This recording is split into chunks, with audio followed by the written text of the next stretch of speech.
Ta idėja, aš jau vaikščiojau, galbūt ne tiek idėja, kiek va ta kaukių tematika, iš tikrųjų jau manyje gyveno labai seniai, jau turbūt nuo pačios vaikystės. Ir tų išorinių kaukių, reiškia, kaip meno kūrinių ir kaip socialinių, nes kažkaip aš nuo pats mažens labai stebėdavau žmonės ir aš matydavau tą jų tokį pasikeitimą, kad, reiškia, teta su manim vienokia, jau su kitais kitokia ir man visą laiką labai rūpėjo, kaip čia taip yra, kaip greit žmogus gali transformuotis iš tokio į kitokį ir jis pats tą pastebi, ar jisai pats tą žino ir kažkaip, bet su to visą laiką kažkaip gyvenau ir kai tiesiog atsirado galimybė jau atėjus į kino tą pasaulį, dirbti, reiškia, iš arčiau ir tai buvo pirma tema, kurią aš norėjau kažkaip pažvelgti, nepasakyčiau išgildenti, nes tai nėra įmanoma, bet tiesiog toks pirmas prisilietimas ir buvo būtent per šitą temą.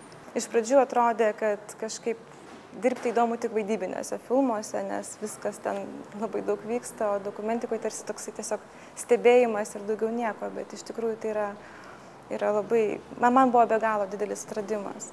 Pats šitas žanras ir kažkaip ir nuo tada aš jau šalia jo visada kažkaip ir buvau.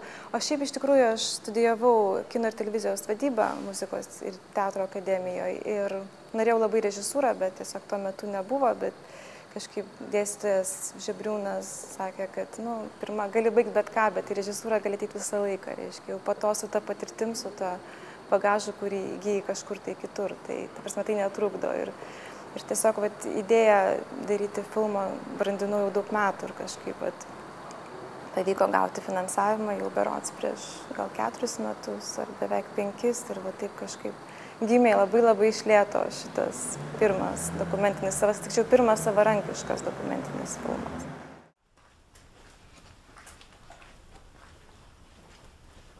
O kaip būti laiminga?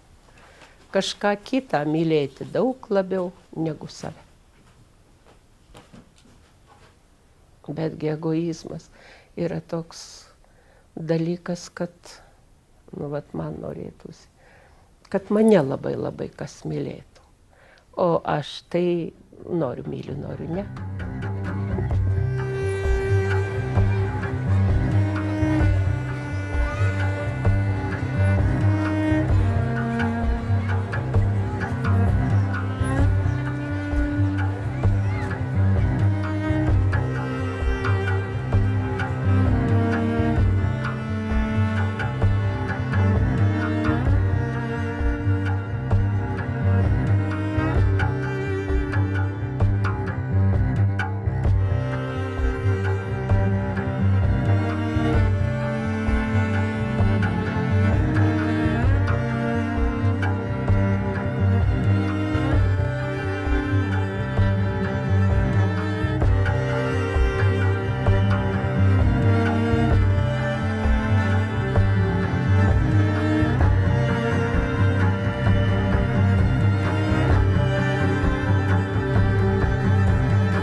Iš tiesų, tų tokių tradicinių, vadinkim, tų kaukių kaip kaukių, iš tikrųjų nėra daug ir aš labai daug studijavau. Iš tikrųjų, tai veda toliau, aš turiu minčių tiesiog tęsti visą šią studiją toliau, nes susirinkus labai daug medžiagos ir jau moksliniam darbui iš tikrųjų.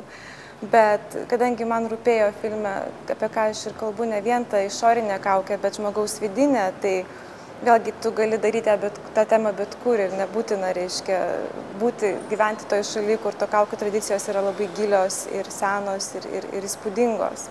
Bet iš tiesų Lietuvoje yra ta vienintelė mūsų likusi šventė iš tų berods 3, kur anksčiau yra buvę ir tų kaukių jų yra, aišku, dauguma dabar tiesiog muziejuose, jos tiesiog saugomos ir niekur nenaudojamos, tas pats kaukių darimo procesas vėl jis jau visai kitoks, praradęs tą savo, vadinkim, sakralumą kažkokį, bet tą ir buvo įdomu sužinoti, stebėti ir galbūt lyginti savotiškai su tuo, kaip buvo praeitie traktuojama ir kaip traktuojama dabar.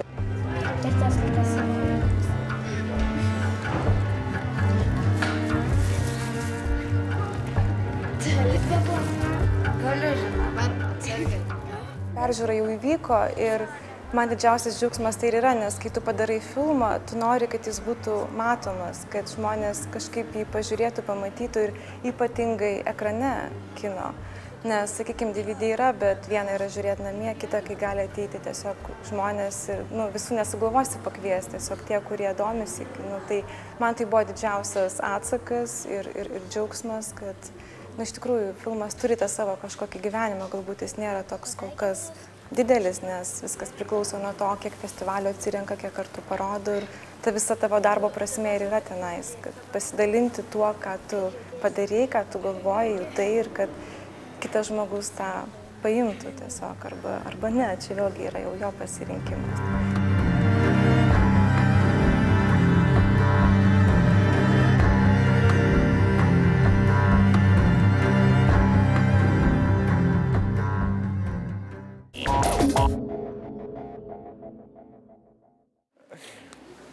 Kas yra laimė?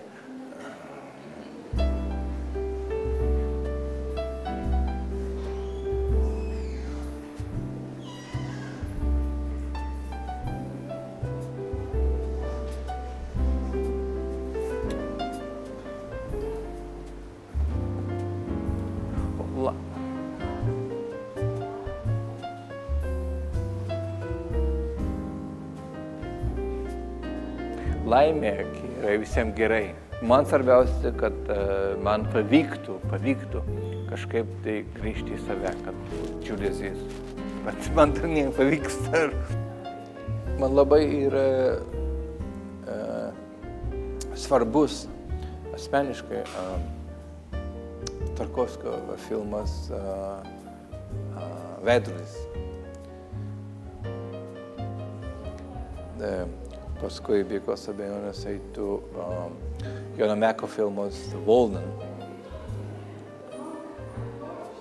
Ir trečias. Bunelio Lešdor Aukso amžius. Mano bruožas. Neturiu jokio bruožo.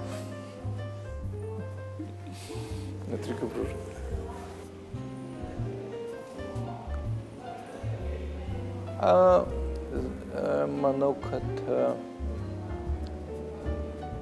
man, ačiū Dievui, Dievas davė viską, ką aš turiu, nieko man nereikia. Visą savo organizmą, kad mes galim mirti kiekvieną akimirką, tai tas yra, kad visas šūkis yra, kad būti išgyventą akimirką. Aš stengiuosi nedalyvauti jokiuose. Yra dalykas tame akimirkos. Yra akimirka. Aš gyvenu akimirką. Akimirka yra mano šūkis. Dabar, čia. Ir jis labai padeda. Nes kai mes planuojam viskas labai neplanuota.